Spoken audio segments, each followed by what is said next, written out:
Hi guys, magandang araw po sa inyo. Kumusta po? At ngayon pag-usapan natin yung RZ4A engine, Common Rail Direct Injection. At nakakabit ito sa Isuzu MU-X at Isuzu D-Max.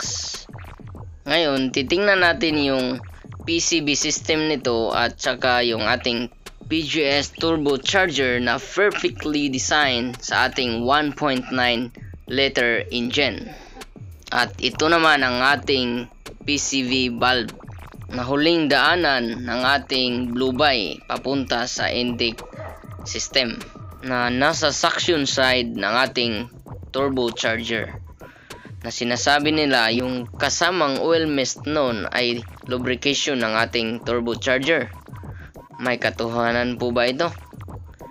Sa pagkakaalam ko po, may sariling lubrication system ang ating turbocharger, full floating bearing sa ating turbine well and compressor well shaft na nasa pinaka-center ng ating turbo. Ito, pinastart na natin at ipakita ko sa inyo yung hangin or yung positive crankcase ventilation na lumalabas dito sa ating breather hose.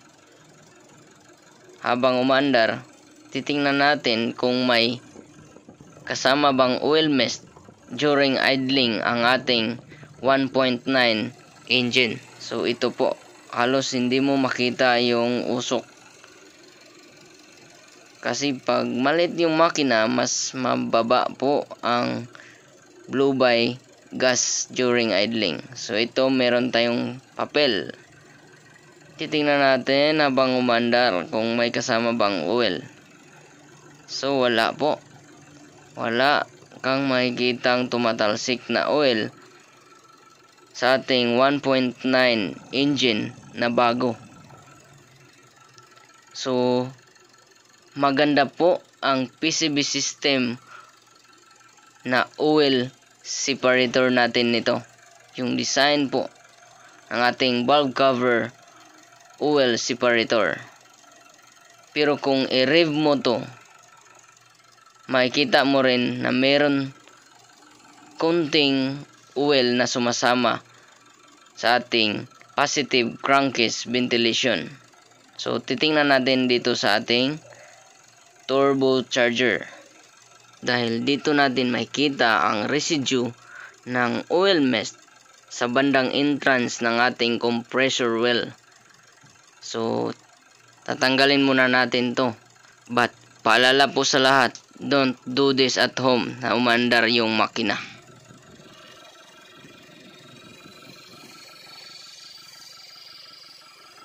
So ito na po, nakita na natin yung compressor well natin. Ayan, mabilis ang ikot. Ito, pansinin nyo guys, may oil po sa bandang entrance. Yan po ay galing sa ating positive crankcase ventilation. Ito, pinatay natin yung makina para safe tayo.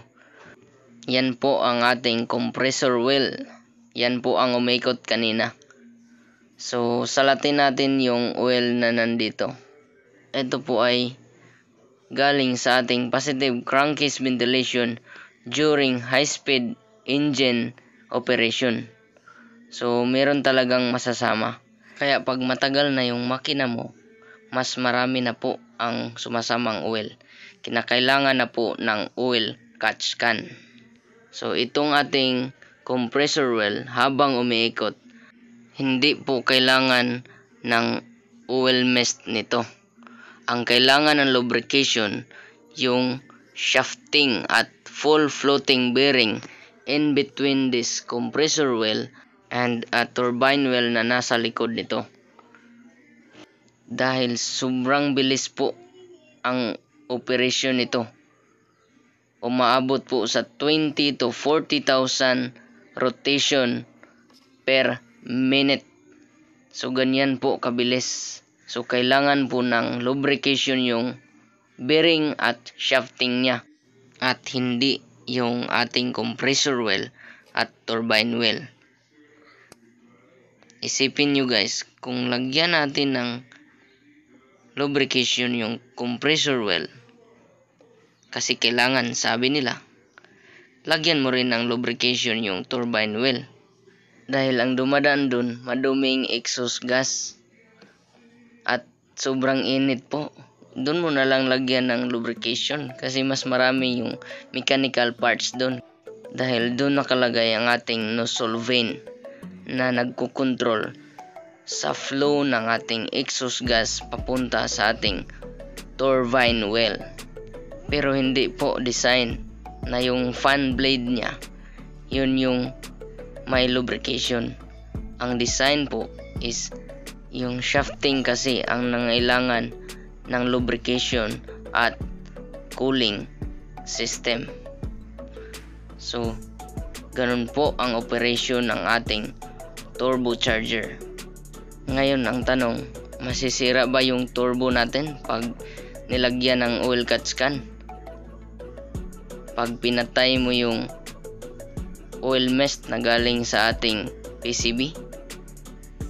Ang sagot po, hindi po masisira yung turbo. Dahil kahit lagyan mo pa yan ng oil catch can, hindi pa rin 100% na walang oil mist na sasama dun papasok sa ating intake. Kasi yung oil catch can, hindi po 100% zero oil mist yung output niya. Meron at meron pa rin. So meron pa rin nasamang oil mist papasok sa ating intake. Kaya lang, mas nag-reduce po. Sana po maliwanag na po sa inyo yung operation ng ating turbocharger. Ngayon naman ipakita ko yung cooling supply ng ating turbocharger. Ito. Ito yung inlet. So galing yan sa ating thermostat housing. At yung isa yung outlet. Ito, yung sa ilalim. Yan. Yan po. So, bakit nagiging outlet pababa? Kasi yung sa baba natin, papasok po ng ating water pump. Pahigop. So, yun. Bali, nagiging return siya sa ating cooling. So, ganun po ang cooling system sa ating turbocharger. At dito naman sa kabila, ang ating lubricating system. So, itong maliit na pipe, yan po ang supply ng ating oil sa turbocharger, yung sa ating bearing at shafting. Pero yung malaking pipe pababa, yan po ang ating return papunta sa ating oil sump. So ayan. Yan po guys. So ganun po ang lubrication ng ating turbocharger at cooling operation niya. Sana po ay naintindihan niyo yung mga paliwanag natin.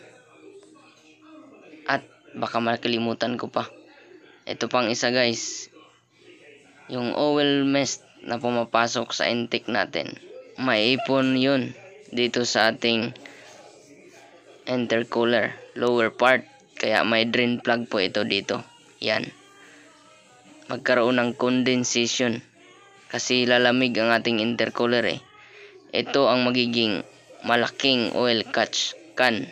Salamat po sa panonood. Bye-bye.